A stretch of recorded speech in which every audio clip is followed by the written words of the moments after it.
ان الانسان لفی خسر، بلا شبہ انسان خسارے میں ہے، الا الذین آمنوا وعملوا الصالحات، بے شک انسان ہے تو خسارے میں، الا الذین مگر وہ لوگ آمنوا جو ایمان لائے، وعملوا الصالحات اور نیک عمل کرتے رہے، وتواصوا بالحق حق کی تلقین کرتے رہے، وتواصوا بالصبر اور صبر کرتے رہے، ایسے لوگ خسارے میں نہیں ہیں۔ پہلے بات کی قسم اٹھا کے انسان ہے خسارے میں، مگر اس بات کی نفی لفظ الا اللہ سے کی، الا کے بعد ہے خسارے میں سارا زمانہ، مگر اس زمانے میں وہ نفوس سے قدسیہ، وہ نیک لوگ کہ جن کے اندر چار کوالٹیاں پائی جائیں، چار چیزیں جن کے اندر پائی جائیں، وہ خسارے میں نہیں۔ نمبر ایک ایمان، اور ایمان کے بعد اعمال صالحہ، اور اس کے ساتھ ساتھ حق کا پیغام دوسروں تک کنوے کرنا، مشکل مسائل کے مواقع پر اللہ کی رضا میں راضی رہتے ہوئے صبر کرنا۔ جن کے اندر یہ چار صفات پیدا ہو جائیں وہ لوگ خسارے میں نہیں۔ محتشم حضرات، آج کے جو میرا ٹاپک ہے وہ ہے وقت کی قدر و منزل، وقت کی اہمیت۔ یہ جس دور سے ہم گزر رہے ہیں، چاہے کوئی بڑا ہو، چاہے کوئی چھوٹا ہو، چاہے کوئی امیر ہو، چاہے کوئی غریب ہو، آپ جس سے مرضی بات کر لیں، ہر انسان یہی جواب دے گا کہ میرے پاس وقت نہیں ہے، میں مصروف ہوں۔ کوئی جاب والا آدمی ہے تو وہ بھی یہی کہے گا، کوئی بزنس مین ہے تو وہ بھی یہی کہے گا۔ ہر انسان اس وقت کی نزاکت کا شکوہ کر رہا ہے کہ وقت کے اندر بے برکتی آ چکی ہے، وقت کی اس وقت جو رفتار ہے وہ بڑی سپیڈ سے گزر رہی ہے، اور ہے بھی حقیقت، پتہ نہیں چلتا 8 دن گزر جاتے ہیں، بڑی سپیڈ سے وقت گزر رہا ہے۔ ہر انسان یہ اس وقت شکوہ کر رہا ہے۔ یہی وجہ ہے کہ جس کی وجہ سے ہمیں کافی ساری پریشانیوں کا، مسائل کا سامنا کرنا پڑ رہا ہے۔ جن گھروں میں لڑائی جھگڑے ہوتے ہیں ان میں بھی یہی وجہ ہے، حتیٰ کہ والدین پورا دن والد محنت مزدوری مشقت کرتا رہتا ہے، اپنے بچوں کی تربیت نہیں کر سکتا، وقت نہیں دے سکتا، جس کی وجہ سے بچے بھی بے رحمی کا شکار ہو جاتے ہیں۔ اور بعض گھروں میں ان باتوں پہ لڑائیاں ہیں کہ میرا میاں مجھے وقت نہیں دے رہا، ان باتوں پہ، چھوٹی چھوٹی باتوں پہ جھگڑے بنتے جا رہے ہیں، اور یہ وقت کی رفتار بہت تیز ہے۔ مگر جن لوگوں نے وقت کی قدر و منزلت کو پہچانا، وقت کا صحیح استعمال کیا، وہ لوگ پھر وقت کا شکوہ نہیں کرتے کہ وقت سپیڈ سے گزر رہا ہے، کیونکہ وہ موقع سے فائدہ اٹھا لیتے ہیں۔ جو لوگ فضولیات میں، فضول گپ شپ ہو یا فضول بیٹھنا، ان تمام چیزوں میں اپنا وقت صرف کر دیتے ہیں، پھر وہ وقت کی تنگی کا شکوہ کرتے ہوئے نظر آتے ہیں۔ اور قرآن کریم میں اللہ کریم نے ارشاد فرمایا کہ ان عدت الشہور عند اللہ 12 شہرا فی کتاب اللہ یوم خلق السماوات والارض منها 4 حرم ذلک الدین القیم فلا تظلموا فیہن انفسکم۔ 10ویں سپارہ سورۃ توبہ کی آیت مبارکہ، اس میں یہ بتایا گیا کہ بے شک اللہ رب العالمین کے نزدیک اللہ کی کتاب میں یہ بیان کر دیا گیا کہ جب سے یوم خلق السماوات والارض، اس خالق کے کریم نے زمین و آسمان پیدا کیے، اس وقت سے کیا ہے مہینوں کی تعداد 12، مہینوں کی تعداد کیا ہے؟ 12 ہے. 12 مہینوں کی تعداد 12 ہے، اور اس میں 4 مہینے حرمت والے اور فرمایا ذالک الدین القیم، یہ دین سیدھا دین ہے. فلا تظلموا فیہن انفسکم، اور اپنی جانوں پر ظلم نہ کرو. اب ہم سے پہلے ہمارے اکابرین بزرگ ان لوگوں نے اسی وقت میں رہتے ہوئے، انہی 12 مہینے میں رہتے ہوئے بڑے بڑے کام کیے، ایسے ایسے کام کیے کہ جن کاموں پہ آج ہم فخر کرتے ہیں. ہم اپنے اکابرین کی، اپنے اسلاف کی، اپنے بزرگوں کی لوگوں کے سامنے مثالیں رکھتے ہیں. پیدل بھی چلنا تھا، سب کچھ تھا، لیکن اس کے باوجود انہوں نے بہت کام کی جو آج ہم نہیں کر سکتے. آخر کیا وہ وجہ ہے کہ جس کی وجہ سے آج ہم لوگ پیچھے رہ چکے ہیں؟ اور یہی وجہ ہے وقت کی نزاکت کے تحت اللہ کریم نے فرمایا ان الصلاۃ کانت علی المؤمنین کتابا موقوتا، بے شک مومنوں پر نماز تو فرض کی گئی ہے لیکن مقررہ وقت پہ فرض کی گئی ہے. نظام سلام کو دیکھ لیں، فجر کی نماز ایک وقت مقرر ہے، آپ اس وقت تک پڑھ سکتے ہیں. وہ وقت گزر گیا، سورج طلوع ہو گیا، اب کسی کا دل چاہے اب میں نماز پڑھو. اب نماز پڑھنے پہ پابندی تو نہیں، مگر وہ نماز ادا نہیں ہوگی، اس کو قضا کا درجہ دیا جائے گا، قضا کا نام دیا جائے گا کہ اب یہ وقت گزرنے کے بعد پڑھی جا رہی ہے، اب یہ ادا نہیں ہے بلکہ قضا ہے. ظہر کی نماز کا ایک وقت ہے، اسی طرح عشاء تک سب نمازوں کے اوقات مقرر کر دی ہے. اب ان اوقات کے گزر جانے کے بعد اگر کوئی نماز ادا کرتا ہے وقت کے بعد، پھر وہ نماز قضا کا درجہ اختیار کر لیتی ہے، ادا کا درجہ نہیں ہوگا اس کا.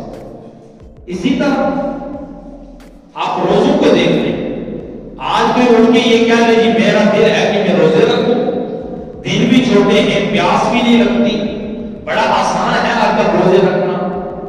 نہیں، کوئی بھی اگر کہے گا ہم نہیں مانیں گے بھائی رمضان کا مہینہ تو نہیں ہے، یہ جمادی الاول کا مہینہ ہے. جمادی الاول کے مہینے میں اگر آپ نے نفلی روزے رکھنے ہیں تو رکھ لیں، کوئی قضا کرنی ہے تو کر لیں.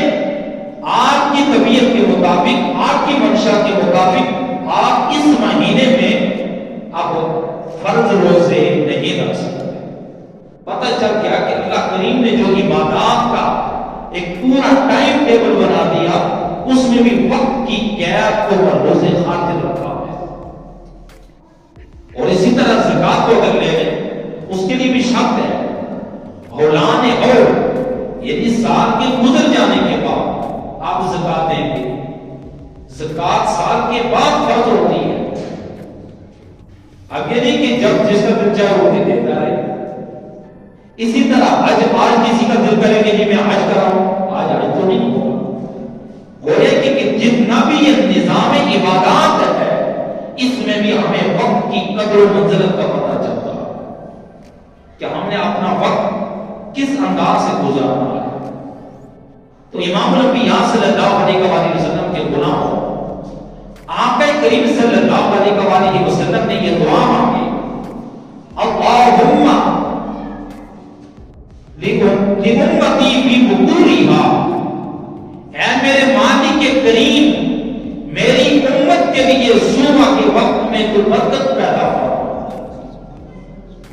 کریم لجپال نبی نے اپنی اس امت کے لیے تو صبح کے ابتدائی حصے میں برکتوں کی دعائیں کی ہیں، یا اللہ برکتیں نازل فرما. اور آج ہم بے برکتی کا کیوں شکوہ کرتے ہیں؟ وقت کی تیز رفتاری کا شکوہ کیوں کرتے ہیں؟ آقا کریم علیہ السلام نے جس وقت کے لیے امت کے لیے دعائیں مانگی تھی، میرے مالک یہ وقت میری امت کے لیے بابرکت بنا، ہم تو اس وقت میں خواب غفلت کے مزے لیتے رہتے ہیں، اس وقت ہم نیند کے مزے لیتے رہتے ہیں. اور وہ وقت گزر جاتا ہے جب 9-10 بجے ہماری آنکھ کھلے گی تو اس وقت بتائیں پھر کہاں برکتیں آئیں؟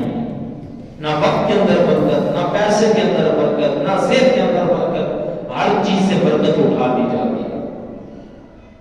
جو لوگ صبح فرسٹ ٹائم اٹھیں، نماز ادا کریں، ان کی صحت میں بھی برکت، ان کے وقت میں بھی برکت، ان کے کاروبار میں بھی برکت، ان کی زندگی میں اللہ کریم بھی برکتیں عطا فرما دیتا ہے۔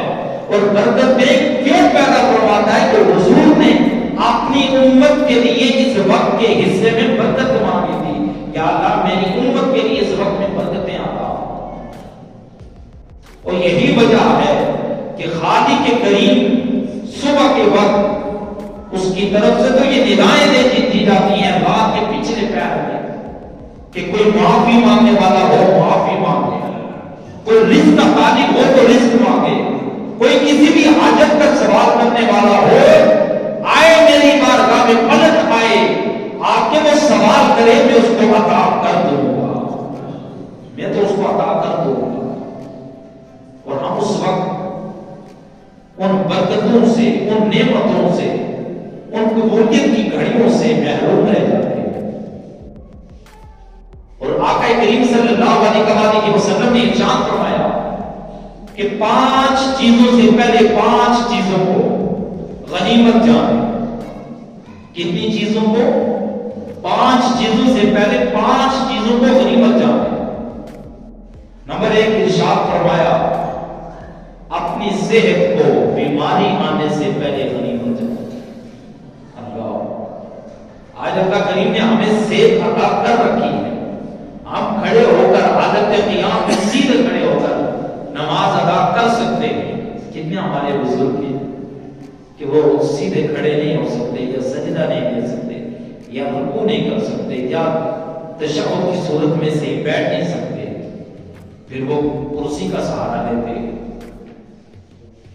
اور بعض اوقات ایسے ہوتا ہے کہ انسان ایسی بیماری میں مبتلا ہو جاتا ہے کہ ان بیماریوں کی وجہ سے انسان اٹھ کر مسجد آنا تو درکنار اپنے بستر سے بھی نہیں اٹھ سکتا، پھر بتائیں وہ نمازیں کیسے پڑھے گا، وہ عبادات کیسے کرے گا؟ اس وقت تو پاکیزگی اور طہارت کا بھی انسان خیال نہیں رکھ سکتا۔ اس لیے امام الانبیاء صلی اللہ علیہ وسلم نے فرمایا، اپنے امتیوں سے فرمایا، اے میرے غلاموں یاد رکھنا بیماری کے آنے سے پہلے اپنی جو صحت کے لمحات ہیں، صحت کے ایام ہیں، ان ایام کو اللہ کی بارگاہ میں اپنے لیے غنیمت سمجھیے، غنیمت سمجھیے۔ اور کوئی شک نہیں، صحت بہت بڑی نعمت، انسان کے پاس کچھ بھی نہ ہو، صحت انسان کی بہتر ہو، تندرست ہو، انسان گزارا کر لیتا ہے، اربوں پیسے ہوں، مگر آپ کی صحت ٹھیک نہیں تو انسان کے اندر بے سکونی سی رہتی ہے۔ اور پھر امام الانبیاء صلی اللہ علیہ وسلم نے فرمایا اپنی جوانی کو بڑھاپا آنے سے پہلے غنیمت سمجھیے۔ انسان جب جوان ہوتا ہے اس کے جسم کے سارے اعضاء درست ہوتے ہیں، اس کی سوچ درست ہوتی ہے، اس کی فکر تندرست ہوتی ہے، ہر چیز اس کی جوان ہوتی ہے۔ یہی کہا گیا کہ در جوانی توبہ کرنا شیر والے پیغمبر یاس، کہ جو انسان اپنی جوانی کی زندگی میں عبادت خدا کرے، یہ عبادت اللہ کو بڑی پسند ہے، توبہ کر لے، یہ توبہ کرنا انبیاء کا طریقہ۔ اور جب انسان بڑھاپے کی ایج میں پہنچ جائے، بندہ چھوٹا ہوتا ہے، اس کو نظر آ رہا ہوتا ہے مجھے ابھی میں نے بڑے ہونے ہیں، تھوڑا آگے نکلا تو جوانی کی امیدیں نظر آ رہی ہوتی ہیں، زندگی کے ایک لمحے کا بھی نہیں، لیکن ایک جو ہمیں سٹیج نظر آ رہے ہیں، جوانی کی امیدیں نظر آتی ہیں۔ جوان ہو گیا تو چلے جی یار ہمیں بڑے ہو رہے ہیں، میرے بڑھاپے کی طرف جانا ہے۔ اور جب انسان ہو ہی جائے بوڑھا، انسان 60-70 سال کا ہو جائے تو پھر اس کو کیا امید ہے کہ اب میں کیا کدھر جاؤں گا؟ اب پھر منزل تو آخری وہی نظر آتی ہے۔ اس لیے امام الانبیاء صلی اللہ علیہ وسلم نے فرمایا اپنی جوانی کو بڑھاپا آنے سے پہلے غنیمت جانو۔ اور اس کے بعد آقا کریم علیہ السلام نے ارشاد فرمایا اپنی فرصت کے جو لمحات ہیں، فرصت کے لمحات کو مصروف ہو جانے سے پہلے غنیمت سمجھیے۔ انسان فارغ ہوتا ہے، انسان ٹائم گزار دیتا ہے، اور کبھی وہ وقت آ جاتا ہے کہ انسان اپنے کھانے کا بھی ٹائم نہیں نکال سکتا، اور اس وقت پھر عبادت کرنا، اللہ کو منانا، اللہ کو راضی کرنا بڑا مشکل ہو جاتا ہے۔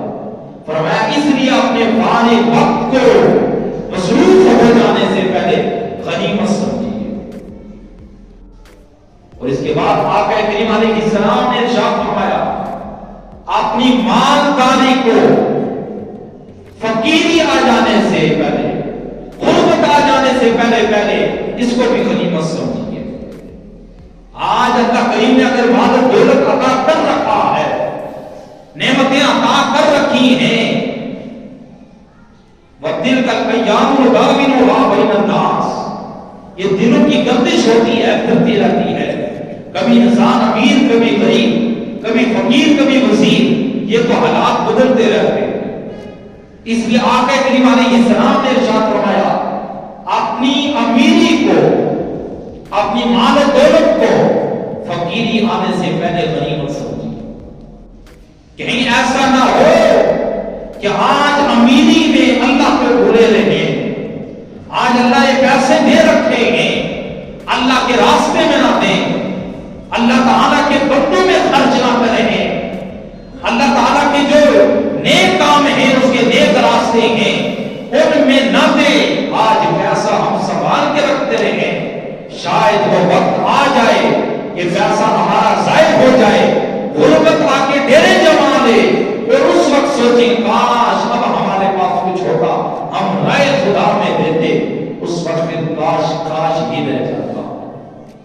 اس لیے فرمایا کہ غربت آنے سے پہلے اپنی امیری کو بھی غنیمت سمجھیے۔ اور آگے ارشاد فرمایا آخری 5ویں بات کر رہا ہوں حدیث مبارکہ کی، اپنی زندگی کو موت آنے سے پہلے غنیمت سمجھیے۔ آج اللہ کریم نے ہمیں زندگی عطا کر رکھی ہے، زندگی کی سانسیں چل رہی ہیں، ان زندگی کی سانسوں میں ہم نماز بھی پڑھ سکتے ہیں، روزے بھی رکھتے ہیں، زکات بھی دیتے ہیں، صدقہ و خیرات بھی کرتے ہیں، جن لوگوں کو اللہ نے نوازا ہے وہ حج بھی کرتے ہیں، اور بھی نیک اعمال کرتے ہیں، اللہ کا ذکر کرتے ہیں، استغفار کرتے ہیں، توبہ کرتے ہیں، اس کی تسبیح و تحلیل کرتے ہیں، مگر یہ ساری جتنی بھی باتیں ہیں ان کا تعلق ہماری زندگی سے ہے۔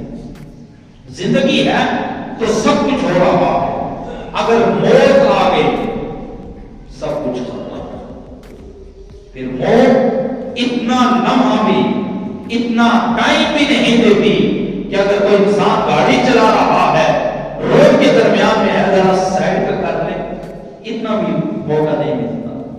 اذا جاء اجلهم لا يستأخرون ساعة ولا يستقدمون، نہ ایک لمحہ پہلے نہ ایک لمحہ پہلے، اپنے مقررہ وقت پہ موت نے تو آنا ہی آنا۔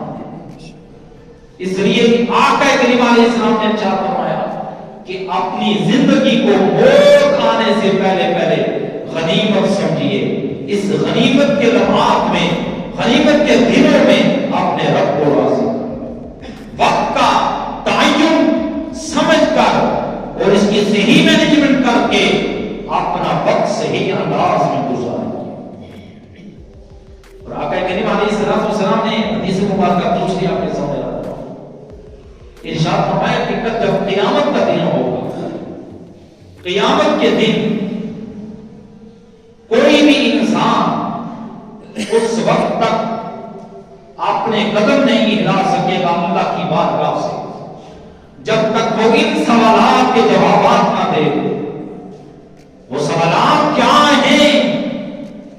آقا کریم علیہ السلام نے ارشاد فرمایا اللہ کریم بندے سے پوچھے گا میرے بندے میں نے تو تجھے عمر دی تھی، زندگی تجھے دی تھی، بتا 60 سالہ زندگی، 75 سالہ زندگی یہ تو نے کہاں گزاری، یہ کیسے گزاری؟ اور جب تک ہم اس کا جواب نہیں دے دیں گے حدیث مبارکہ میں آتا ہے کہ انسان اپنے قدم بھی وہاں سے ہلا نہیں سکے گا. وہ کوئی دنیا کی عدالت تو نہیں ہوگی نا کہ جہاں سامنے جو جج بیٹھا ہے وہ بھی انسان ہو, پیسے دے کر ہم مل ملاپ کر کے چھڑا دیں اپنی جان. وہاں تو اس رب کریم کی بارگاہ میں کھڑے ہونا.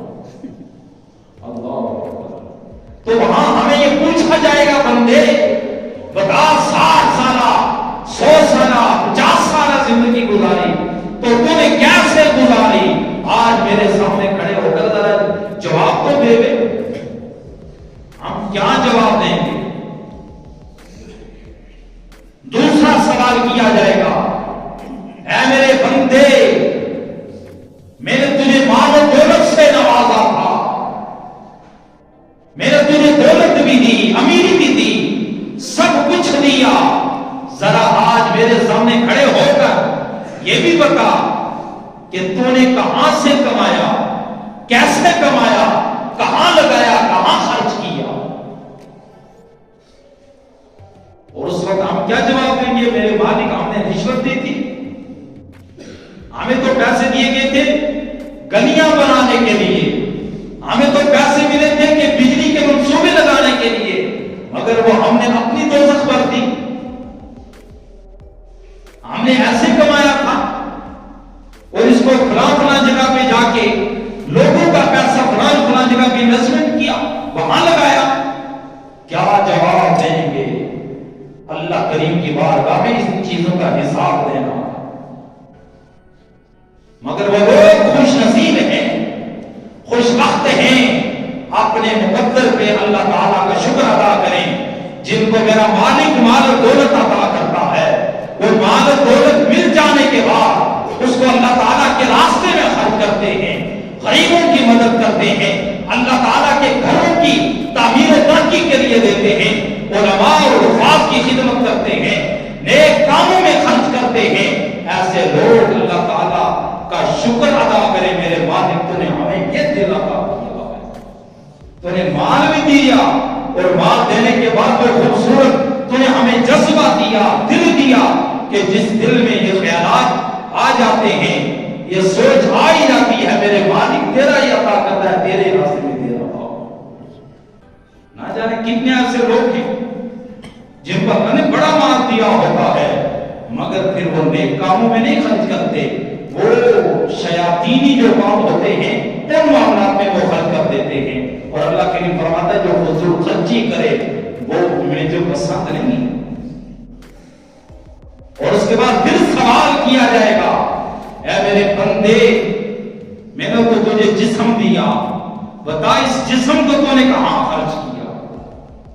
آنکھیں دی تھی تجھے, آنکھوں سے تو نے کیا کیا دیکھا؟ اللہ اکبر. ہم میں سے کتنے لوگ ہیں ذرا محاسبہ کریں, بہت شارٹ ٹائم رہ گیا کہ ہم کوئی قرآن کی تلاوت کرتے ہیں, ڈیلی بیسس پہ قرآن کی زیارت کرتے ہیں, کان دیے تھے کیا تلاوت قرآن سنتے ہیں, ٹانگیں دی تھی کیا جب کے مسجد میں آتے ہیں؟ جسم کے متعلق بھی جواب دے کر اللہ کی بارگاہ سے پھر ہمیں وہاں سے آگے گرنا ہوگا. اللہ اکبر. آقا کریم علیہ السلام کے غلاموں آخری بات عرض کر رہا ہوں, حضرت شیخ فرید الدین عطار رحمۃ اللہ تعالیٰ علیہ, آپ نے اپنے مریدین سے فرمایا, میرے مریدوں آپ میں سے کسی کا وقت کی قدر و منزلت کے حوالے سے بات بیان کر رہا ہوں, کسی کا ایک درہم گر جائے وہ پڑھتا ہے انا للہ و انا الیہ راجعون. تو یاد رکھیے کب جب بھی کوئی نقصان ہو ہم عموماً یہ سمجھتے شاید کوئی فوت ہو گیا تبھی پڑھنے لگے, موبائل گم ہو جائے, پیسہ گم ہو جائے, کوئی بھی نقصان ہو جائے یہی پڑھ لیا. بہرحال میں عرض کر رہا ہوں, حضرت شیخ فرید الدین عطار نے مریدین سے فرمایا کہ جب آپ کا ایک درہم گم ہو جائے تو آپ پڑھتے ہیں انا للہ و انا الیہ راجعون, مگر اس درہم کا آپ کے پاس زیادہ اہمیت ہے, اس کی قدر و منزلت زیادہ ہے. آپ نے کبھی یہ بھی سوچا اللہ کریم نے یہ وقت ہمیں امانت دیا ہے, یہ وقت ہمارے پاس بڑا قیمتی ہے، ایک ایک لمحہ اگر ہم ضائع کر دیتے ہیں، اللہ کی بارگاہ میں اپنی عمر کا جا کے حساب دینا ہے۔ گزرے ہوئے فضولیات جو ہماری ہیں، فضول وقت، کبھی اس کے گزر جانے کے بعد بھی آپ نے انا للہ و انا الیہ راجعون پڑھا؟ اللہ کریم ہمیں وقت کی قدر کرنے کی توفیق عطا فرمائے، اپنے وقت کو صحیح کاموں میں استعمال کرنے کی توفیق عطا فرمائے۔ وما علیہ الا البلاغ۔